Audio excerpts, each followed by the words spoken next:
I did. I did this year, yeah.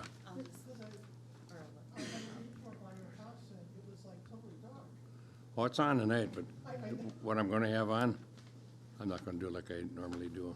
Probably next year again. You got yours all done? We have issues with the swans. Oh, So, because swans go under the tree. So if the swans are still shorted out, I may just leave it because I put now stars in the tree. okay. Or I might find another critter to make a nest under the tree with. I got to come over and look at them when I go by. Okay, Yeah. all right, we're ready? Call to order the City of Wyoming, December 3rd, 2019 City Council meeting. Let the record show we have a quorum. Councilmember Yeager, Schilling, Lugar, Zeros, and Mayor Iverson are present. Wyoming Councilmember and veteran Joe Zeros will lead us in the Pledge of Allegiance. Please stand. I pledge allegiance to the flag of the United States of America and to the republic for which it stands, one nation, under God, indivisible, with liberty and justice for all. All right, I just want to start by saying if you are here to, speak about anything on the agenda, the tax and truth, or anything else on the agenda, please sign in the back.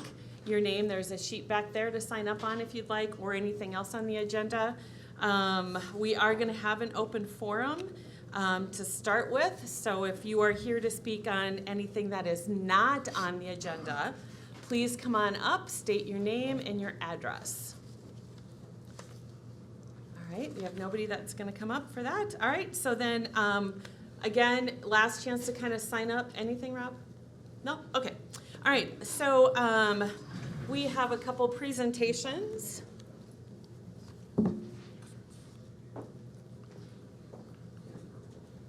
So if we can have Bob Bain come up, please. Is someone taking a picture?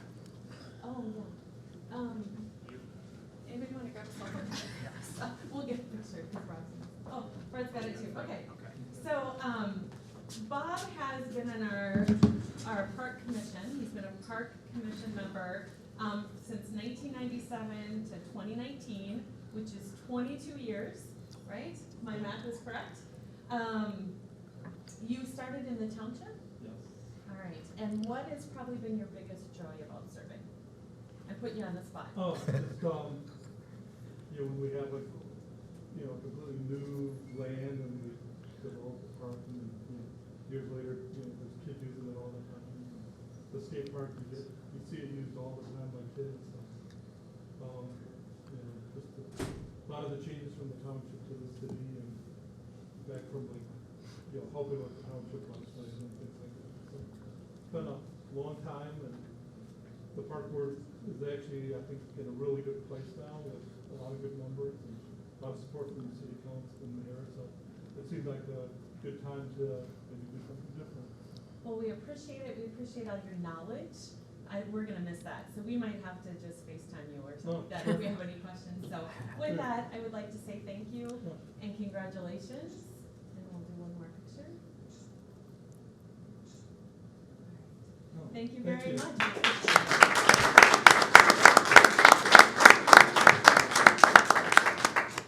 And then if we could have Judy Kaufman, as a same time in there. So Judy has been on our planning commission since 2003, which I believe also the township. And then there was something before that as well, right? You kind of hesitated jumping in and. Well, 2003, I was started on the Citizens Advisory Committee, and then 2007 was Planning Commission. Okay, And and, Township. okay, and then is there any kind of big aha moment or anything that you would like to say? You've been a huge asset. I know when I sit here and listen, I get a lot of knowledge from you. So is there anything you'd like to pass along? Well, it's been a tremendous learning opportunity for me, and it's, and I feel like I've made a little contribution in a small way that, I guess that's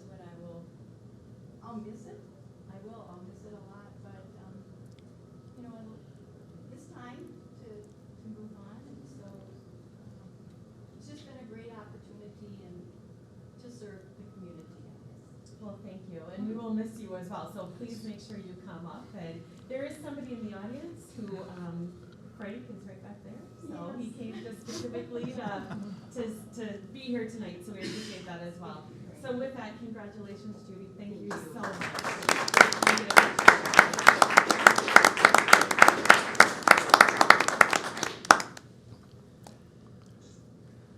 Thank you.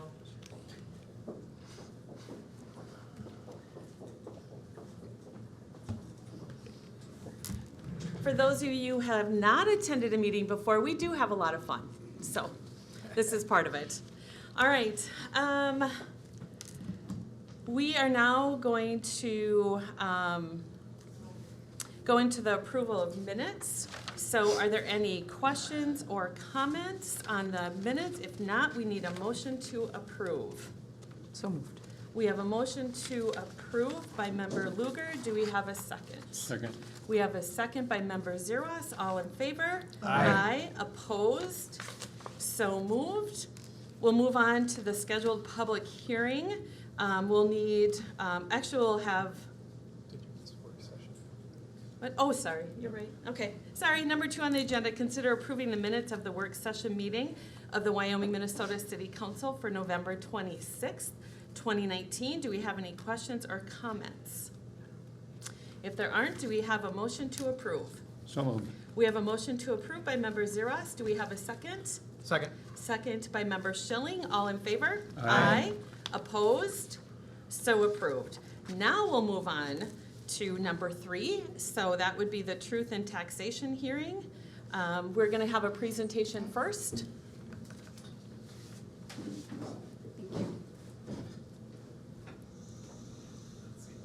Good evening, Mayor and City Council. I'm just going to ask my stand-in to run the PowerPoint for us. I'm Vicki Holthouse with Abdowick and Myers AEM Financial Solutions. I'm standing in for Hannah Lynch tonight. And I'm here to walk through the budget document with you. I'll reference the different page numbers for yourselves and for the public as we go through it.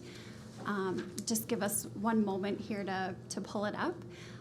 But of course, this final budget document is a culmination of all the departmental as well as city council work sessions that have been had up to this point to prepare for the 2020 budget and tax levy.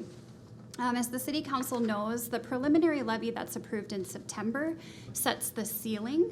At this point, you can reduce the levy, but you could not increase it beyond the amount that was approved back in September. So just kind of starting out with the first page of the budget document, then I'm just going to highlight some of the key points from the 2020 budget. So with the proposed 2020 budget and levy, we're looking at a $156,000 property tax levy increase, or a 3.83% increase from the 2019 levy. But what's important that I'll call out in a couple pages further is we also experienced fairly significant growth in the city's tax capacity at the same time. And so although the property tax levy is increasing, the tax rate is actually projected to decrease for 2020. And the tax rate we often feel is a better predictor of the tax impact that a parcel may see from one budget year to the next. So some key considerations on the 2020 budget. We were able to increase the budget for local government aid, so that was a favorable budget impact. And a change that the council's aware of is instead of budgeting that LGA into the general fund and then recording transfers out to the capital funds, for 2020 we're budgeting that local government aid directly to those capital funds. So really that just kind of cleans up the process and really just helps to ensure that your budget for the general fund just has a nice linear trend over time from operations and kind of removes some of that fluctuation. It also is an incredibly great policy when you can be utilizing local government aid for capital as opposed to operations, because as the council knows, we've experienced years where we've seen cuts in local government aid, and that oftentimes leaves cities kind of having to rework their budgets even sometimes mid-year. Second bullet point then is just calling out the fact that in the past we've just included the city portion of tax abatement agreements in the budget. For 2020, we're also including the county portion. It's a pass-through and it's budget neutral to the city, but it just more reflects the actual transactions and activity that's happening. No new employees are budgeted for 2020. There is a projected COLA increase of 3% factored into the budget. We are going to experience an increase in the police and fire contributions for para. However, the general coordinated plan contribution amount is not changing for 2020. Also, 2020 will be an election year, so that needed to be factored into the budget as well. And just overall, departments, staff, city council, we've tried to make an effort to project 2020 numbers that are really in line with actual results that we've been seeing. And then finally, bonding is anticipated for the 2020 street improvements, and this is reflected in the 408 Capital Fund, which we'll talk about in a couple pages further. So flipping over to page 2 then, so this chart illustrates the city's overall property tax levy. So at the top you have the general fund levy, and as you know, the general fund is the city's core service fund, right? That's where we run all our general governmental services from. We'll talk about what those are in a little bit here. But the general fund levy is projected to increase by 3.58%. That middle section then is all of the capital levies. So we see some adjustments to the park, fire, police, general, and streets capital levies. And then the bottom section are all the levies that are required for debt service, the city's existing bond issues. So I mentioned earlier that even though we're experiencing a 3.83% property tax levy increase, we also saw a 9% tax capacity growth. And so if you look at that very bottom line there, you'll see that the city's tax rate is projected to fall from 45% to 43.5% for 2020. So just flipping over to page 3, the chart at the top is just intended to give a sort of a high-level overview of what potential impacts to different property types and property values could look like. Now, we recognize that there's a multitude of factors that go into these calculations, right? And so if a particular property is experiencing a different level of property value change than is illustrated in this chart, they're going to likely experience a different tax change from 19 to 20.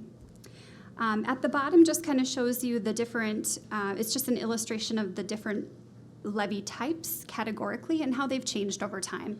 But again, with the general fund being the city's core service fund and largely funded by property taxes, that's where the majority of the property tax levy is going, with smaller portions of the levy going to debt service and to capital funding.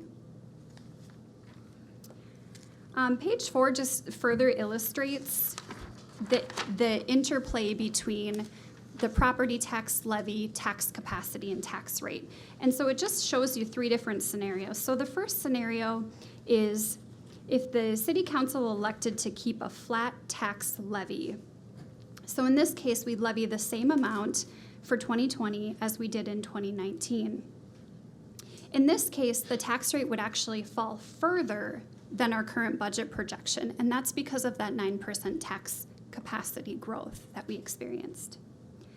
In that second scenario, the goal of this scenario essentially is keeping a flat tax rate. So from 19 to 20, the tax rate would stay 45.72%, no change. In this case, the city would have to levy more if your goal was to keep that tax rate consistent. And again, traditionally, that tax rate is a better predictor of impact on a parcel's property tax value change over percentage change in levy. And then finally, in this last scenario, this is the actual budget proposal that's before you. So we talked that with the levy increase of 3.5%, we'll actually experience a tax rate decrease of about 2%. So on page 5, then I'm just going to spend a few minutes talking about the general fund. I mentioned that it is the city's core service fund. And so this page 5 just highlights the different revenue sources for the general fund. Again, with property taxes being the key supporter of general operations, unlike water and sewer, where we of course have utility fees that support the operations in those funds. So some of the other categories of revenue, other taxes, again, we talked about inclusion of the county's portion, and that's why you see a change from 19 to 20. But again, that's budget neutral. It's a pass-through. Under licenses and permits, we do show some growth there, just based on anticipated building permit activity in 2020. In the intergovernmental revenue category, we did have a decrease there, and again, that's because instead of passing that local government aid through the general fund, it's being budgeted directly to those capital funds for 2020. And that is a best practice that we recommend to clients.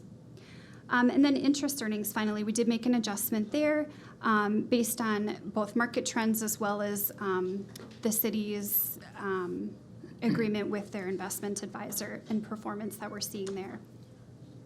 Page 6 then just highlights the different general fund expenditures. So I just want to talk about a couple key changes from 19 to 20.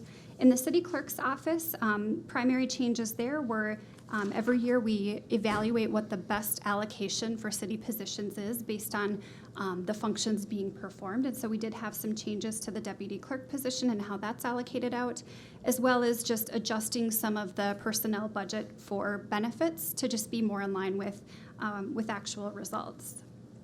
In the financial administration category, of course, we had an adjustment again just to better reflect that abatement passed through from the county. In the police department, the key changes there are the COLA adjustment for personnel costs, as well as putting the operating and equipment costs in line with actual results. Highway, streets, and roads, same thing there, really just making sure that those budgeted expenses are in line for utilities and other operating expenses in that fund. And then in parks, there again, we took a look at the BUD wage, and we did have some reallocations of public works employees between different departments. And then finally, the major change with transfers out is just not budgeting that transfer out of local government aid.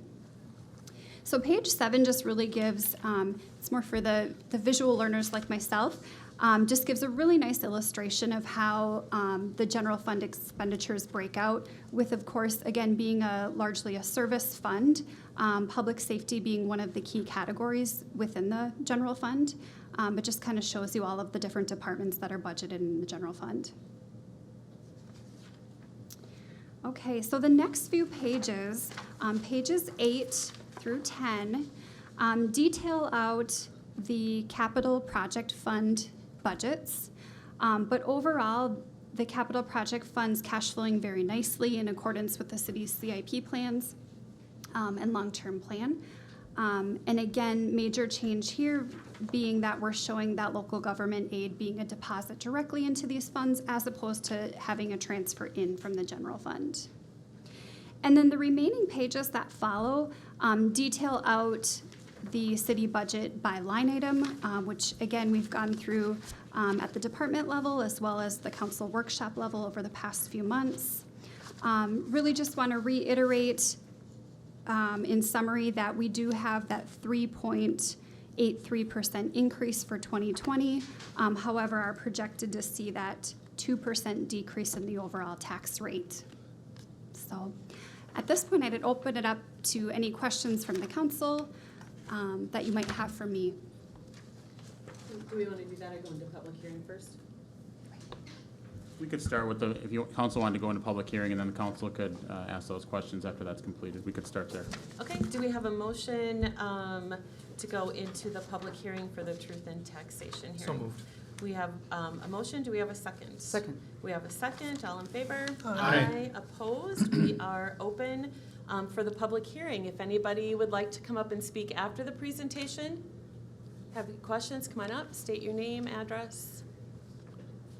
All right, everybody's happy, right? I'm seeing smiling faces out there. All right, then we need a motion to close. So moved. We have a motion to close. Do we have a second? Second. We have a second. All in favor? Aye. Aye. Opposed? We are closed. So we will go into questions from the council. I'm going to go around the Diaz and ask for those questions. Councilmember Zeros. I don't have a question, but I have a comment. Under Police Department 47.6, that reflects the police and the fire, and it should probably say public safety rather than just police. Is that correct, Victoria? That's police and, so it's all public safety?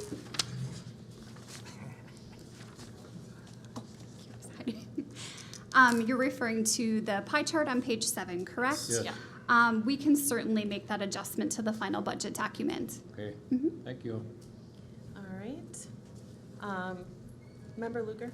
I have no questions. Okay. Member Yeager? No questions, but I'd just like to say that since the property tax statements have come out, I've gotten a bunch of feedback, and most of them saying, hey, my taxes are going up out the wazoo, and they're quite unhappy.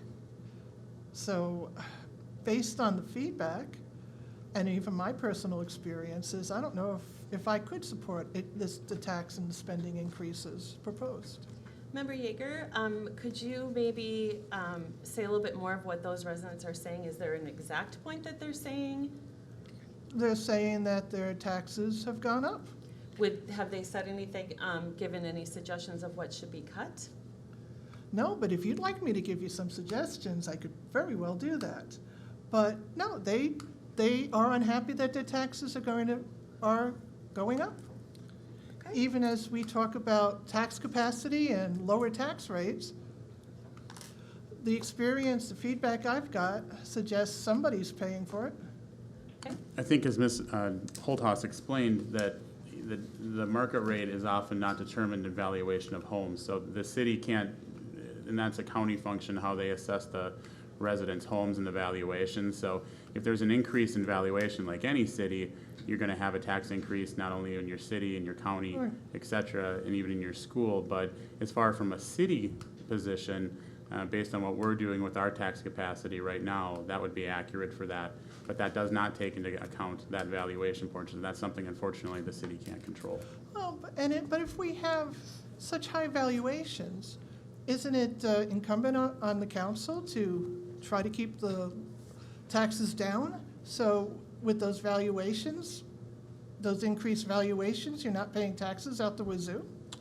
I think Mrs. Holthaus also explained that if you were to keep that a flat, what usually is the effort is to keep that tax rate flat, which would be, I think, almost a 9% levy increase, which this council, what's being presented tonight is a 3.83, and there's actually a reduction in that tax rate, but that's more of a discussion amongst the council in Yeah, regards to that. I do believe that when the county auditor sent out the preliminary tax rate, or what our taxes was going to be, that was based on our do not exceed, which was at almost 7%, and council has done a very good job with getting it lowered down to 3.8. And Actually, I it was think, 6%. excuse me, I'm speaking, please. I believe we've gone over the fact that there are increases in COLA. There are increases into the para. Para are things that we cannot control. There are increases in a 2020 in an election year, which, if I remember correctly, Mr. Linwood, cities have been asked for a additional, I want to say an election, but in the preliminary, right? You're correct. 2016 legislation, there's now a third election date. That would be the presidential primary in March, so that's a new addition. You're Yep. correct. That we'll have to pay for. Okay. And then, Mr. Linwood, I've been doing this for 6 years now, 3 years mayor. You've been city administrator for 3 years. We seem to run really lean and compared to the past. And if I remember correctly, last year we were just slightly over budget, not over budget, but ran with a little bit of an excess. Right, we trying, right, to budget accurately, and I think as Ms. Holthaus explained to that we're trying to make sure that our budget to actuals are much more accurate than they have in the past. And I think last year for 2018 audit, that was identified, and it showed that I think we kept it pretty close to our line. So that's something that we, as department heads and myself, we take that quite seriously, so, because it is our residents' tax dollars. Okay, and when we talk about tax capacity, what we're really talking about is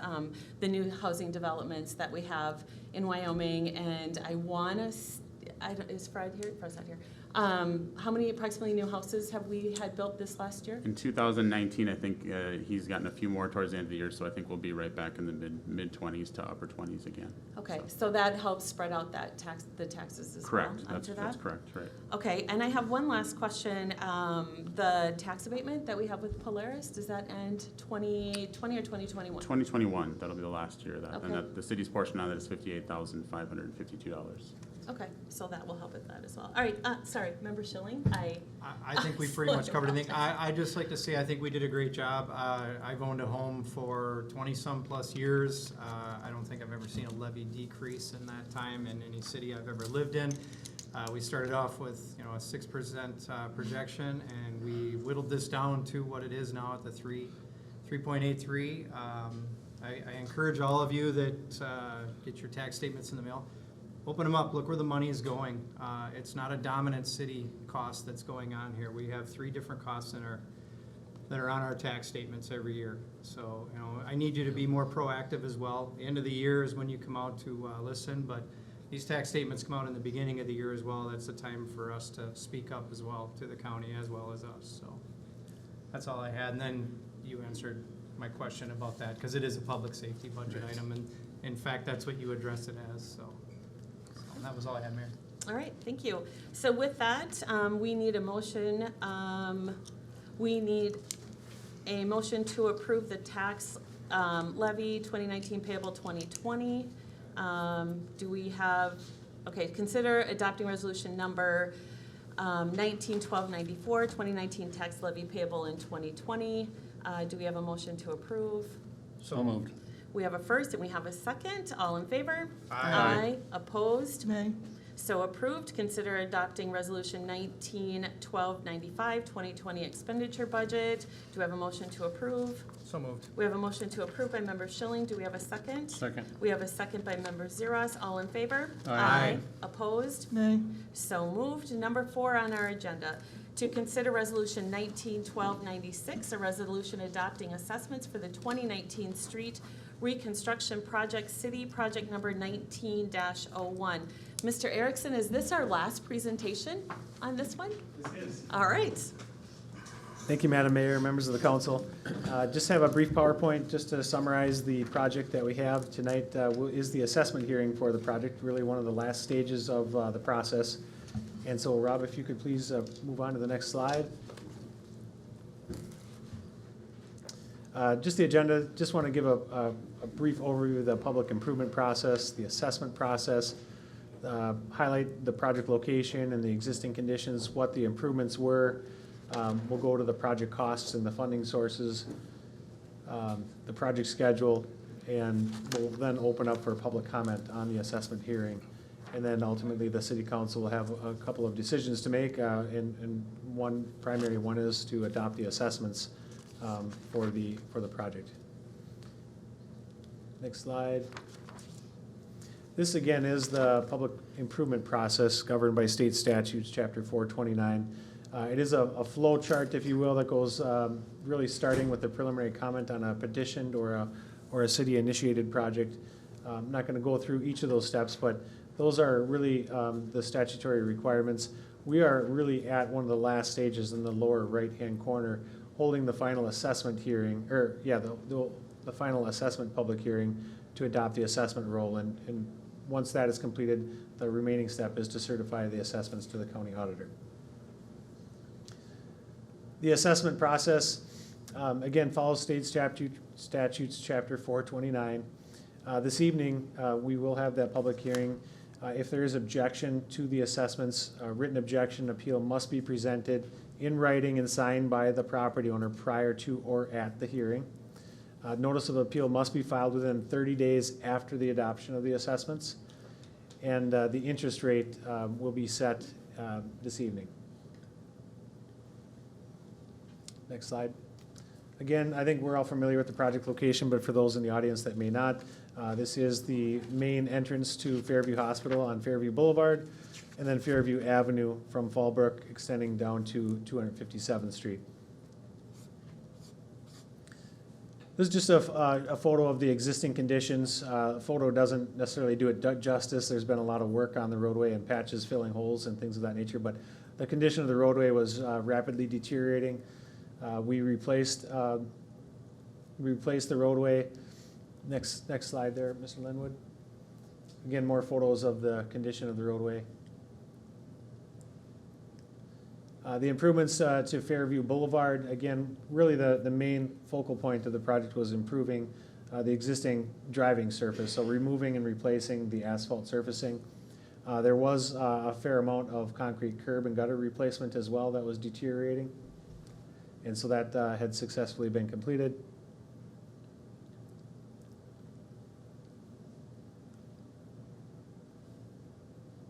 Same thing with Fairview Avenue. Again, just a little different section. There's not a center median within this section of roadway, but again, the same concept. There's a full pavement removal and replacement. A majority of the curb on Fairview Avenue west of or north of Fairview Boulevard was replaced. And then the next slide, again, just a photo of the project as it was nearing completion. You can see the new curb in locations that required replacement and all new bituminous surfacing. Next slide. Again, this is one of the first layers of asphalt. This is at the intersection of Fairview Boulevard and Fairview Avenue. In process work there. Again, the final layer of asphalt was placed after this. So the project costs and funding sources. The surface improvement costs for the project totaled $551,355.14. 20% of that is our assessment policy, is what is the assessable amount. That totaled $110,270.90, with state aid funds financing the remaining portion of the improvements, totaling $441,084.17. The assessable parcels are highlighted here in blue. All those parcels that have direct access or their main access coming from either Fairview Avenue or Fairview Boulevard were assessed. The main entrance for the meadows there, it comes off of Meadow Lane, and so they will be assessed when Meadow Lane is reconstructed. And so that's why you see that portion not assessed. There's a total of 9 parcels. I highlighted again that 20% assessed amount of $110,270.97. divided by the 9 parcels, resulting in an assessment per unit of $12,252.23. The assessments for the projects are over a 15-year period, and consistent with recent projects, the interest rate is at 4.2%. Again, the property owners have an option to pay off the full assessment in advance to avoid interest. That payment is due 30 days after the adoption of the assessment roll this evening. So within 30 days, they have to pay off that full assessment amount. Thereafter, November 15th every year, they need to make payment if they choose to pay off the remaining balance early. Otherwise, it will be applied directly to their property tax, and that is automatic if they don't pay. So that'll be certified to the county, and that'll be what happens. This is just an assessment payback table for the $12,252.23 over a 15-year period with a 4.2% interest rate, just to give an idea of what that payment is annually. Again, this is the project schedule. We've projected and worked our way through this process all the way to this evening, where we're having the assessment hearing. Again, following this, we'll certify the assessments to the county. That's all I have for the presentation. If you have any questions of me, I'd be happy to answer them. Otherwise, we certainly can open the public hearing. Okay, do you have questions from the I have council none. first? I have none. Okay, then we need a motion to go into public hearing. So moved. We have a motion, do we have a second? Second. We have a second, all in favor? Aye. So we are in public hearing. Is there anybody who wishes to speak regarding this project? Anybody live by the Fairview Hospital that want to speak on it? No? All right. With that, then we will close the public hearing. Do we have a motion to close? So moved. Do we have a second? Second. All in favor? Aye. We will move to approve Resolution 191296, a resolution adopting assessments for the 2019 street reconstruction project, city project number 19-01. Do we have a motion to approve? So moved. Wow. We have three. All right, well, Clear. let's do a motion by member Luger, a second by member Zeros. All in favor? Aye.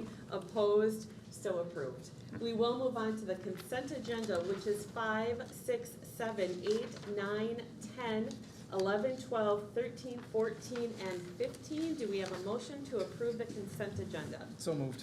We have a motion to approve by member Schilling. Do we have a second? Second. We have a second by member Luger. All in favor? Aye. Opposed? So moved. Do we have anybody who wishes to pull a report from our officers, boards, commissions, and department heads? That would be agenda item 15, 16, 17, 18, and 19. If not, we'll move on to communications. Mr. Linwood, do we need to have a presentation on number 20, and do you want to speak on that? We certainly can, if the council. Is the council all right with that? Yes. Okay, so we're gonna, number 20 on the agenda is the Minnesota Department of Health Radium Correspondence, well number 3. So, Mr. Linwood? Sure. I think Mr. Erickson will probably chime in on this a little bit too, but essentially this was an update, a communications from the Minnesota Department of Health regarding the city's well number 3.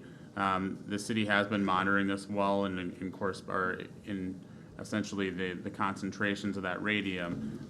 We have seen that radium level within that particular well has gone up in years past, so the Minnesota Department of Health has only allowed us to pump so much of the city's drinking water out of that well, and we have to maintain that level, which we have been doing so. We have our 2 other wells where we have very potable drinking water, but we just have to take a smaller portion out of well number 3 to make sure that we stay within a criteria acceptable to the state. This was just an update to the council that the radium levels in regards to this, we had had some prior conversation to this, and just communication that we're seeing that it appears that our radium concentration has gone down slightly. It doesn't necessarily mean that we won't see a continued increase or decrease, but we have just seen overall that there has been some sort of steady incline, but at the moment it appears to have gone down a bit, but that's not to say next year it may raise again. So we'll continue to monitor this. It doesn't have a perfect linear trend line or anything like that, but the biggest thing is I think that there's absolutely no risk whatsoever to any of our residents drinking water. Our drinking water is very safe. We just have to make sure on that particularly well that we stay in within the recommendations from the Minnesota Department of Health. So, Perfect. Mr. Erickson, I don't know if you have anything else? Well said. Great. All right, any questions? None. Oh, I did have one question. Given its trajectory, sooner or later, that well's might end up compromised. Are we planning for that eventuality? I think we are. I think if the council members, earlier this year, we had a special meeting where we went through some of the potential in that if it did get more aggressive, or right now I think it's predicted out to about that 2040 range, but if we got something sooner, if you remember, the council approved to get some potential funding to enter in some potential bonding or funding through the Minnesota Department of Health. Maybe Mr. Erickson, you can explain that a little more. Yeah, we had a work session earlier where we looked at really trend lines, and it's very difficult to look at radium with trend lines because it bounces up and down all over the place. But over time, we look at the trend lines of where the radium levels are. And again, Mr. Linwood indicated that we are following very close direction with what the Department of Health is providing for guidelines on use from that well. And so it's blended, Yeah. and so it's not an issue. But when we look at that, we do look at timelines. And so we were looking, I forget the year. I didn't come prepared with the year. I don't think it was as far out as 2040, though. Well, I think potentially it could have been sooner up until like Right. 2030, I think approximately. Yeah, so there's certainly things that we'll be looking into with regard to funding when we know we have a project. But either the Public Facilities Authority is low-interest loans. There might be even actually funding available for that with other avenues. Right now, it's not included in our rate analysis, but something if we do see that projecting into or developing into a project where we put in a water treatment facility, that'd be something that we would put into our rate study and ultimately make sure that we have the funds to pay for such an improvement. It was just more given, the trend lines, Right. well, start planning sooner rather than later for the any eventuality. It is something that we will probably have another work session here. I think it's something that we'll probably revisit annually when we get these reports, just to Okay. see where things are projected and if that's changed, and just make sure that we're out in front of it. We don't want to have a large expense like that come into play and have a spike in the rates, right? We want Right. to try to have rates consistent or slow gradual increases to cover such expenditures, so. Well, and I Fair think point. what this council and staff does really well is we plan for the future. Right. And we've been talking about this, so to your point, we've had work session on it. We've talked about this last year when we have this report come through. So it's definitely something that we've been speaking about for a while now and getting the information, and we appreciate the updates that we get, so. All right, with that, on the agenda, new business, number 21, to consider the recommendations from the Park Advisory Commission on the site plan and cost estimates for improvements to Swenson Park as part of the DNR grant application. Mr. Exner, are you taking this one, Mr. Linwood? I'll take it actually, Okay. Mayor. Mayor, members of the council, before you tonight is a recommendation from our Park Advisory Commission. If council remembers, there was a Minnesota DNR grant that was a matching grant up to 50%, and that was something that the Park Advisory Commission was interested in to do some improvements at Swenson Park, mainly upgrading our ice rink boards as they're nearing their useful life, and then also doing some improvements in the park, including some updating of playground equipment and the tennis courts, and then the biggest factor being ADA compliance and accessibility to make that park completely accessible. So through that, it was necessary to use our engineer for some services to actually, as part of that grant proposal, to have an actual site plan and have an extra survey done of the park to make some components. What you have in front of you is something the council has seen before, and that is that estimate for the different upgrades and improvements within that park. After the park board had an open house for this item at their last meeting, the only thing that they had asked for was to potentially look at inclusionary of upgrades of retrofitting the lights within that park. When the council, the city did an upgrade to all their LED lights to all their different facilities and lamps and parking areas in 2017. This was analyzed at that point in time, but after analyzing it, it was noted that essentially the retrofitting of those lights, it was going to be too expensive. It didn't make sense, along with the years, the cost in years, and along with the rebate, to retrofit them at that time. We went back and looked at it again, and since then, the actual retrofitting of these lights, the costs have come down considerably, which is something that the Park Advisory Commission wanted to analyze. Before you can see there is a report from Xcel Energy that took into consideration the annual cost of those lights, and you'll see that was approximately around that $1,700 a month. With the new lights would be essentially a tenth of that, and then the actual installation of those lights would be $8,580 along with about a $700 rebate, and then it would be approximately 5 years for the actual to recover those costs from the installation of those different lights. So this was something, after the Park Advisory Commission reviewed it last night, they felt it was a worthy component, since those lights are at least 15 years, and that's taking into respect that they're on every day, where we know that those lights for that component are probably a seasonal item that are on only 5 hours a day, maybe 4 months out of the year. So they felt it was a worthy addition to the application for that grant. As you can see through that list, the total for this is a very conservative estimate by WSB, because they didn't want any surprises, so we're hopeful that some of these costs will come in lower. But that cost for the improvements at the park was $363,156. This is a matching DNR grant, so that essentially they would match up to 50% of these costs. So the Park Advisory Commission has recommended to the City Council to move forward with this request and the completion of that grant application to the Minnesota DNR. That would be completed and submitted to the DNR. They have a deadline of March 2020 for that grant, from which time we would receive a note if were a recipient of that grant. That from there we would potentially move forward if the council saw fit to approve it tonight. Okay, Mr. Linwood, would you be able to find this to put up on overhead quickly? If not, then we'll just make sure we have something in the back for everybody to see. I probably could if you have to give me 1 minute. It's pretty impressive, so I just want to make sure everybody gets a chance to see it.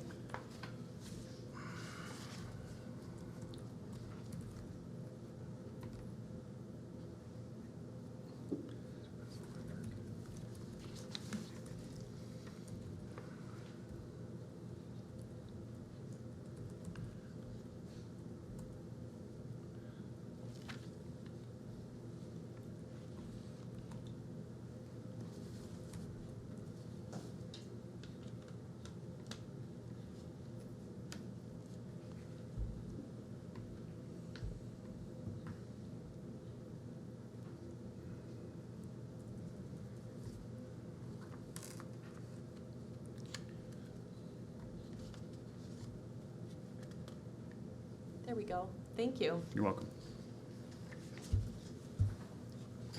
So we'll just give everybody a second just to kind of look at that. We do, one of the things I'd like to point out is the ADA entry doors. Mr. Linwood, if you could, it'd be to your left, maybe? The yellow, yep, on up. So that's one of the things we're trying to do within our parks. The Park Advisory Commission is really working hard on ADA compliant, ADA, so anybody can basically use our parks, and that's really what we're trying to go for, is everybody's included. You can check that the sidewalks are different. Trying to think some of the other big ones. Our warming house currently, the doors are not ADA accessible, so the doors would be retrofitted within that warming house, so it would allow any individual to be able to access that warming house, as well as the rinks and as well as accessibility to that basketball court. And then if we go north on the plan, you would see that we have concrete sidewalks to be able to access not only the playground equipment, and then also here a sidewalk. And I think one of the features as well that's been looked at for this playground area is potentially a wheelchair swing as one of the items in that playground. So otherwise there's some resurfacing, restriping. This is a park that pickleball is played in, so that'd be another occlusionary or the resurface of that court. So. Thank you for bringing that out. I put you on the spot of that, so I Nope, apologize for that. No problem. So, and I just want to point out for council, we have had a lot of discussion on this. The only thing that difference is the lighting. So if you have a question specifically on the lighting, if you have nothing additional to add from those conversations that we had over the course of the last several meetings, then I would like to move to approve. Unless there are, as long as it's something related to discussion we have not had yet. Well, I don't recall if we had this discussion or not, but are there contingency plans in place in case the grant application is denied or is not funded at 50%? When you say contingency, I guess what do you Well, mean? what happens if the grant application's denied or the grant application is not funded at a whole 50%?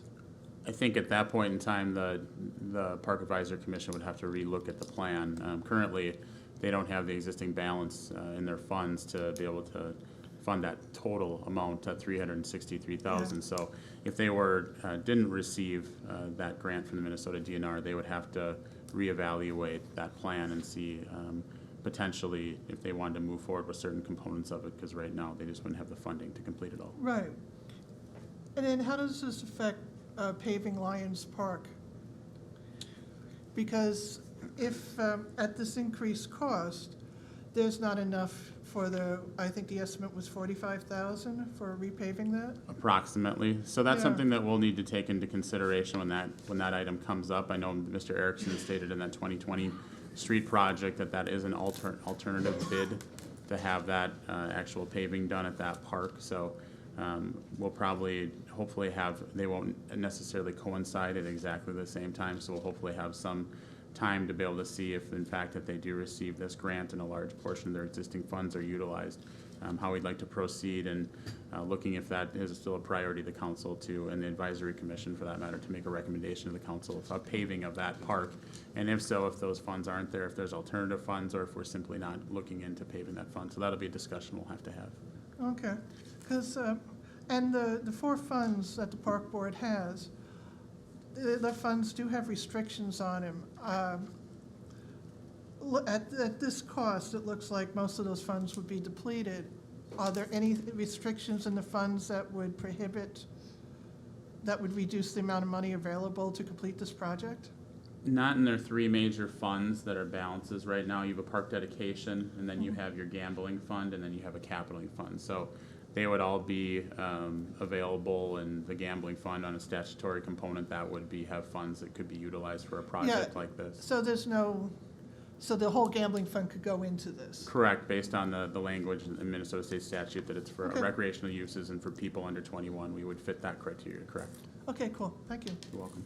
We do have potential developments coming in that funds would go into that park fund as well, correct? Correct. I mean, the park funds are fluid, so you're usually seeing increases from the gambling fund from different entities and nonprofits that have different activities within the city. And then you have those park dedication funds, correct, we have developments that we've received some sketch plans, so we potentially could have more funds come into that dedication account. So those would be, I believe, fluid. Probably from now, as far as the dedication, till probably not a lot of difference till probably spring of next year, early next year, but we'll continue to monitor those and keep the Park Advisory Commission and Council updated with those fund balances. Perfect. All right. So with that, if there are no other questions, we need a motion to approve the recommendation from the Park Advisory Commission on site plan and cost estimates for improvement to Swenson Park as part of the DNR grant application. Do we have a motion to approve? So moved. We have a motion to approve by Member Schilling. Do we have a second from Member Luger? Second. We have a second. All in favor? Aye. Opposed? So approved. Number 22, to consider selecting an architectural consultant for the improvements at Wyoming City Hall. Mr. Linwood? Yes. Mayor, members of the council, this item was something that we went out for requests for proposals in regards to some improvements at City Hall. The main component of these improvements were ADA accessibility. Currently, the city does not have on the front door sidewalks or bathrooms are ADA accessible for individuals. So that was the first component. The second component were some HVAC upgrades. The air conditioning units on the top of the building are nearing the end of their life cycle and undersized, so that would be some new HVAC equipment for that. The other component of this would be some safety requirements in regards to the front counter, in regards to some potential to be evaluated as far as how we want to accomplish that, whether maybe put some potential glass sliders, potentially some ballistic material or upgrades on the textile materials, along with some potential upgrades to the council dais. And lastly, it would be analyzing a 900 square foot bump out on the north side of the building in the administrative building. The idea of that administrative entrance right now does not have an exit on the back, so that bump out would include an additional exit for staff and allow to have just a staff side of the building and then essentially have a public side of the building kind of as an added security measure. We did receive 4 proposals from 4 different architectural firms for this work. We did analyze those proposals, and then we actually, just last week, council met to have some interviews with those 4 firms. Council spent about 40 minutes, just to give the audience and residents about 40 minutes apiece in interviewing those firms along with their different proposals. At that last meeting, council had kind of come down to 2 different architects, and that was Buteau and Wold Architects, with after some continued discussion that they felt most comfortable with Wold Architects. Council has been provided with an updated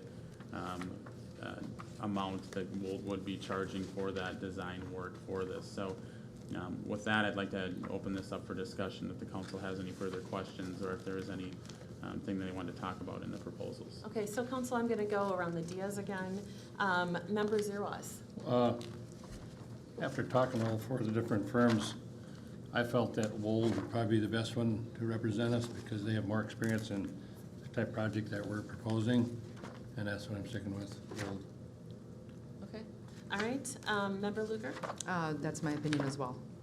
Okay, I'm gonna throw a little wrench into everything to council, so I know y'all laugh at that like. So I am in a total agreement with Wald as the consultant.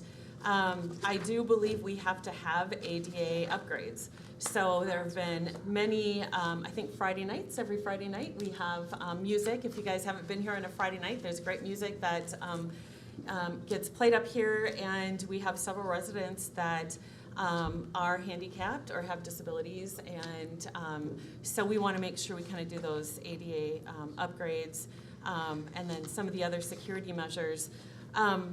I do, and I know you guys are going to be shocked at this, but I do think we might need to not only consider this and get started on some of that, but then also to have a needs assessment. I think that we are at that point in the city that we need to be looking at some different, not different facilities, but what the city needs as it grows. So I think I would still like to go ahead with this consideration, but I would also like us to consider some direction for Mr. Linwood to possibly go into a needs study. So with that, Member Schilling? After the interview, obviously all four, my opinion was Wold. I've worked with them over the last 10+ years. I'm very familiar with them. I think they do an outstanding job. I've worked with them on a professional as well as a personal level. Just because these things are laid out in front of us, you know, it doesn't necessarily mean we're gonna end up doing them. Some of these things could come in over budget, and then we'd have to reassess. But my opinion is Wold, and it's just from previous experience with them, so. That was all I had on that. Okay, Member Yeager? Well, now the suggestion of having a needs assessment is new data to be incorporated into the model. And I would prefer to see a needs assessment before we start hiring architects. That's how else are we gonna know what we need? Okay, Member Schilling? 3 of these 4 items on here are not wants, they're all needs and requirements, in my opinion. ADA we have to do, HVAC we have to do, accessible restrooms we have to do. We're $1 million lawsuit away from raising that levy more because we failed to act on this. And as far as needs assessment for all of the city facilities, not just this building. We obviously know that with our staff levels and what our future forecast is, this is gonna more than be adequate for us for the next 10 to 15 years. See, I would not, I agree that we need to do the ADA and the HVAC, but I would hate to put on an addition and then find it wasn't needed in a needs assessment. I would hate to, like in 2017, we had spent, what, $80,000 refurbishing City Hall, only to be told before the paint was dry, we needed an addition. I would hate to throw the money in for an addition and then find out what we need was something more. So I do believe we need that addition. Member Yeager, you have been in all of those meetings as well, that there is, in terms of safety and security, there is only one way in and one way out, and staff has no way out. So part of that addition that we're talking about, that 900 square foot addition, is to make sure that any of our employees are safe, that are able to get out should there be any type of issues. And I believe that when you're working, that is kind of expected for all employers to be able to provide safe and secure buildings. You know, Madam Mayor, you said that in 2017, and it was, I remember the work session well. I went back and listened to the tape. And why is it, if it was such a, just this dire need, why is it taking 2 years to do it? We've been talking about it and planning for it. So this is, it's now come, No, that's we what we haven't. do. That's what we do. We So, haven't. all right, if there aren't any other further questions, we will, or comments, we will need to make a motion to approve. What? Is there any public comment? Yep, you may come up if you'd like. Did you sign up? No. Okay, so you can come on up. We just need you to raise your hand, or I mean to come up, state your name and address. Yep. Hello, my name is Danielle Gross-Heider. I live at 24505 Homeoak Avenue, Forest Lake, Minnesota. I pay Wyoming city taxes Yep. despite my address being Forest Lake. Your Liberty Ponds? Yes. Yeah. Many thoughts. One of the biggest things I have in regards to this current topic. Thinking about I agree the ADA, that all that's important, but really taking in new data before you make such changes with adding on to the building, I think that's really important. As a taxpayer, I would like to see more comprehensive work being done before making was it a 900 square foot addition? The other concern I have is hearing about the safety and security levels. I wonder if there's anything more that could be said about that other than just saying that there's a safety and security concern. I'm wondering what that is. I feel very safe here. Mr. Hoppy? Chief Hoppy, can you address that? So one of the concerns that we identified in 2017, 2018 issue was that our city administrator lies right inside the front door. There is no barricade to prevent immediate access from the public. So we want to be able to move him to a secured side of the building where he doesn't have immediate access for people to just basically walk in the front door. Secondly, when we look at the area that the administrative department is in, like the mayor and council members identified, there's a single point of entrance and egress, which means that if we do have an assault of person, that there's no place for the employees to basically escape to. And one of the primary and first priorities in any assault of conduct or coming across somebody that's assaultive behavior is to flee the area first and foremost, hide and shelter in place if you can't exit, and then fight or defend yourself at last resort. And considering that facility or the position that all of our administrative staff is in except for our city administrator, they only have one point of egress and exit, entrance and exit, which means that in order for our employees to flee in the event that there is a hostile event, that they would have to flee essentially towards the hostile event. So creating an exit, a secondary exit, is beneficial for the safety of the employees in the event that they're encountered with a hostile event. So the way in is the same as the way out? Correct. Okay. So it's not that our city is not safe. It's just that we need to make sure that our building and our employees are safe should something happen. We do have residents that, let's face it, there are times when they're upset about a certain fee or a bill and that they may have received. And so we just want to make sure that it's safe. It can happen anywhere. So we do have a responsibility as employers to provide safe environment for our employees. And as you can watch, the media here in the last several years, you can see that there have been cities around the metropolitan area that have come under attack or assault. And so we want to be prudent as employers to make sure that we're doing what we can to provide those safe environments for our employees proactively.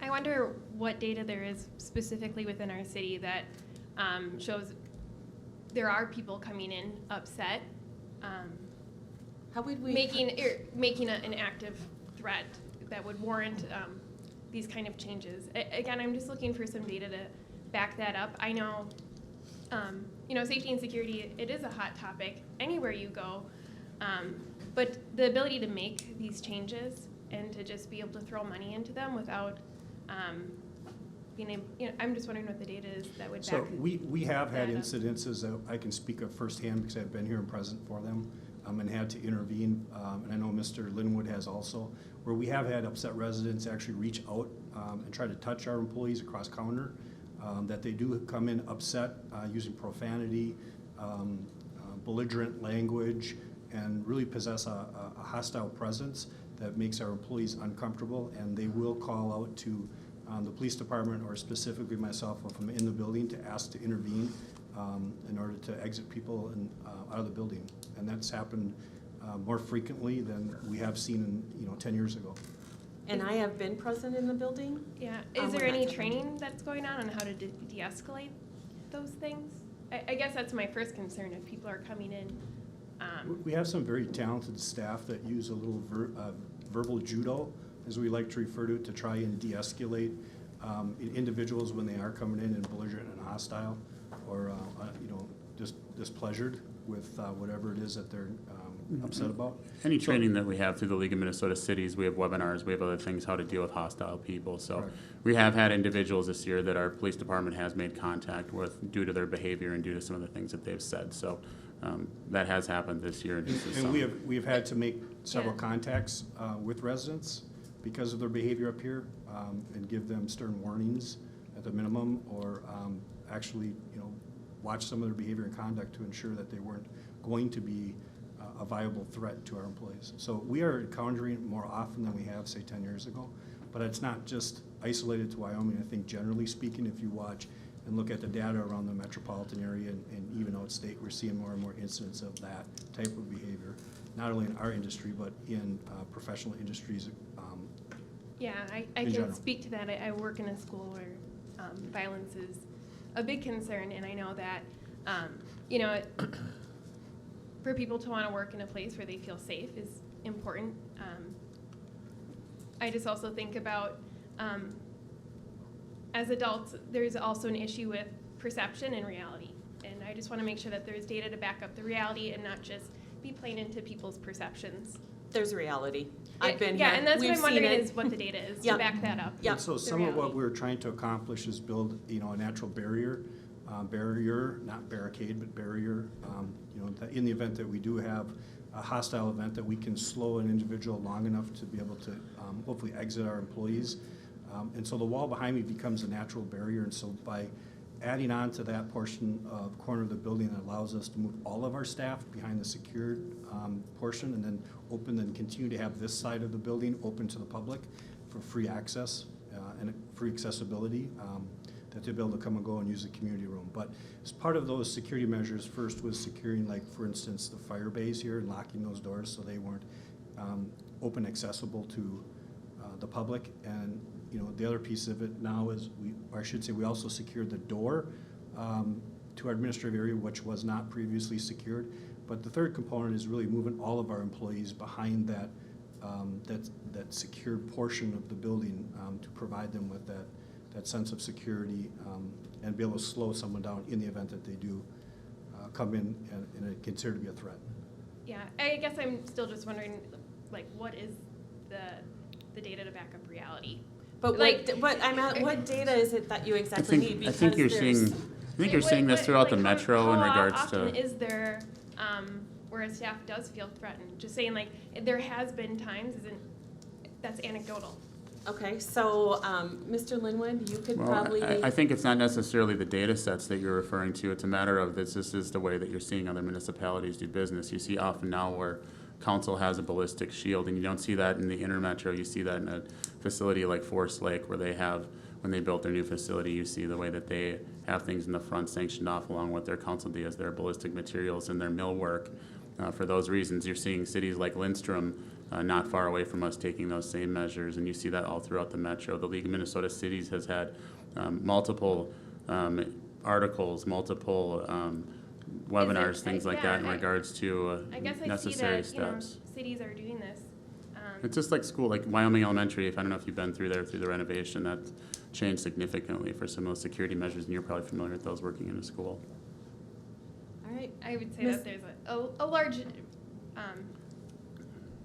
discrepancy still there, but I just am wondering still if there was any data to back up the reality, and it's okay if there's just not at this point in There's- time. well, are you looking for But maybe that's something numbers? that could. Help me Yeah. understand, are you looking for 10 people came in the last week, or I just- 20 people came in the last year? What Help me would understand. be Yeah, the qualifying to- threshold for what data would qualify as enough? Is there any to- data? That just makes I me mean, wonder, I is there just- I any say, data you know, being kept on that then? Because see, here's the thing, if like there's I not, then also it's work for a school completely district and I anecdotal. cannot even imagine, thankfully, we've never had active shooters in any of the schools that I've worked in. But I can't imagine a school district saying, we see that there's stuff going on in the country, but we're not gonna go through the same security measures. I mean, that would be absolutely, like, wildly unacceptable for a school district to have the same standards. So we have seen, in the last 2 decades, active shooters, drastically increase in the schools. And that same type of behavior has transitioned to industry and professional workplaces, and we're no different. We are an industry and professional workplace. New Hope is an example of where they had an active shooter enter into a council chambers during an active council meeting, and there was a police shooting as a result of it to try and defend off the assailant. That's just one example that I can give you. So would a to say metal that, detector? to say that we Upon would, entrance? Ms. Hyder, could you please listen? to say that we're not going to take the necessary or reasonable or responsible measures because it hasn't actually happened here would be irresponsible. We're trying to be proactive that in the event that we do have a similar event, that we as employers have taken reasonable steps to protect our employees. And that's what our goal is, to take reasonable steps to protect those employees proactively. Ms. Hyder, we really do appreciate, we do need to move on, so we appreciate it. Yeah, if there could ever be any data that would be kept to back up, again, the difference between perception and reality would Okay. be a smart move. Okay, great, thank you, we appreciate it. Member Schilling, did you have? Well, no, I was just gonna say, I'm the building official for the city of West St. Paul. I'm also the needs assessment and as well as the facility manager on both sides of my job description. I'm seeing this across the board through corporations, private, public. All the public schools have changed all their security. All the corporations have been doing it progressively. And as a council member for this community and as a member of this, I am not gonna leave my staff here unprotected and unsafe on a what if, and maybe it could happen, because it's just not going to happen. Everybody is being extremely proactive with this, and this is an extremely low cost to pay for safety of the staff of this community versus let's not do anything about it because I don't have enough numbers to meet someone's criteria, so. All right, I appreciate that. All right, so let's move to 2022 to consider selecting an architectural consultant, which would be Wald, for improvements at the Wyoming City Hall. Do we have a motion to approve? So moved. We have a motion to approve by Member Lugar. Do we have a second? Second. We have a second by Member Zerwas. I am going to call roll call, please. Member Zeros. Aye. Member Lugar. Aye. Member Schilling. Aye. Member Yeager. Nay. Mayor Iverson, yes. So it does pass 4-1. Number 23 on the agenda, to consider an agreement between Chisago County and the City of Wyoming Armor Radio System from 2020 to 2023. So, Mr. Linwood, you're just gonna give a quick update because, and I can fill in as well as needed. Mayor, members of the council, this is an item that, as I've given you updates on this, there's been a lot of progress on this agreement since the last time there was a special meeting at the county. We received a draft final copy of this and just yesterday, late in the day, and we wanted time to review it and then also time for our council to review it. So Chisago County will be having a special meeting tomorrow at 5 o'clock to discuss the armor agreement, and then most likely have it on their agenda at their 7 p.m. meeting. So with that said, we'd just like some extra time to review it as a staff and then also to give our council members some time to review it. So we plan on having this on the agenda at our December 17th meeting. Okay. For review and potentially approval by our city council. Okay, and then I just wanted to update from there. Absolutely. So as being on the negotiation team, I did receive a couple more updates now this afternoon. So we'll be taking a look at those updates. This has been an 18-month project. It has been enlightening. I cannot say it's been fun, but I think overall, we kind of have made the comment, there isn't one party that's totally happy with everything, and that's the way negotiations should be. Everybody had to give a little bit of something, and we are saving our taxpayers and our residents money with what we have done with this armor radio agreement. So looking forward to the council to actually see the progress that we made and what we've done, and I will be at the meeting tomorrow night at 5 o'clock. And most likely at the 7 o'clock one as well. So we really don't need anything from there, right? So it was just an information piece correct. at this time. Okay. Number 24, to consider approving a job description and authorize the administrative department to proceed with advertisement and a selection process to establish an eligibility list to fill the assistant city administration position, and that would be Mr. Linwood. Yes, Mayor and members of the council. The city recently, as you know, received the resignation of our deputy clerk. And once we received that, I really began to evaluate that deputy clerk position and how it aligns with the work of the city and the strategic priorities that I have and also the city council has for the city. After reviewing that position and some needs that we've been seeing more that are necessary for our administrative staff and overall support of all of our employees, I am recommending to the council that we move forward back to an assistant city administrator position. This is essentially a backfill of that position We had that position changed in 2017. With the assistant city administrator position, it'll bring a higher level of expertise most likely to that than that deputy clerk position. There's also been just more of a highlighted area in human resources, as far as that is serving as a human resource administrator. That is an ever-evolving and changing item that we have to, as a city, have to keep up on, and to have someone that kind of takes the helm on that and makes sure that we are keeping our policies up to date and keeping everything else in line with what statute requires is an important component. Many of the actual day-to-day operations are same as that deputy clerk. Another component would be to oversee some of that economic development and community development as well. With this, I'm asking the city council to approve that job description, and then to authorize the administrative department to proceed with advertisement in the selection process to establish an eligibility list. Okay, Mr. Linwood, I just want to make this clear. We are not adding a new position. We're not adding a new staff member. No, correct. This It'd just be the backfill of that position that we changed to a deputy clerk, and we'd be going back to that assistant administrator, correct? Okay, and actually by having this job description, there's actually more duties in this versus what a deputy clerk would do. There's some of the same, but there are some more duties, you're correct. Okay, and it's roughly about the same pay. The differentiation in the pay from the two positions at top pay was approximately, if we were to bring the individual, currently what that deputy clerk position was going to pay in 2020 versus if we did bring in at top pay, which that would be, the difference would be about $6,500 approximately per the calendar year. Okay, plus getting all that additional with the HR help and so. Correct, Okay. correct. Okay, questions from council? That was gonna be my question. Okay, we're thinking alike tonight, right, Joe? There we go, okay. Member Yeager? As I compared the job descriptions for the previous assistant city administrator and the deputy clerk and then this job description, it seems that a lot of the lower level functions of the deputy clerk is not included in the job description for an assistant administrator. Who's going to perform those duties? What duties were you referring to? In the deputy clerk job description, it was more clerical type duties. We'll still have some of those clerical components, but there's some overlap in between the administrative staff, how we'll handle those. And as long as we're still having our separation of some of those duties, we shouldn't have any issues with that. So its duties is assigned. There's some small clerical portions, but for the most part, there's the most of the job really kind of mirrors that deputy clerk with some higher level items for that assistant.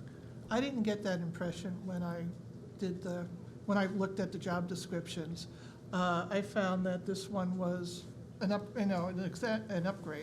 upgraded position.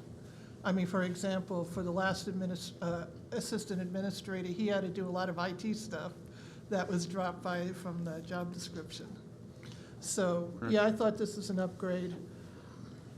I am frankly unsure why I have no problem with hiring a deputy clerk. Actually, when you turned the position into a deputy clerk, I smiled. And I was like, yes, way to go. But I honestly don't know why a city of about 8,000 needs 2 administrators. Well, it's not 2 administrators, and it's an assistant administrator. It's quite different from administrative clerk.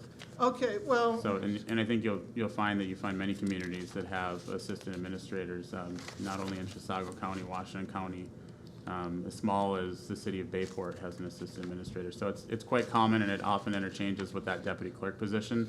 Often that smaller cities will just try to essentially blend that deputy clerk position along with that administrator with the hope of getting a little higher caliber and higher skill level through that for just daily operations for the city. I understand, but however, when I looked at the city administrator's job description, the one I had, this is even much more detailed. Well, I did make the job description for this. I didn't make the last job description. I know. So I can't comment on that.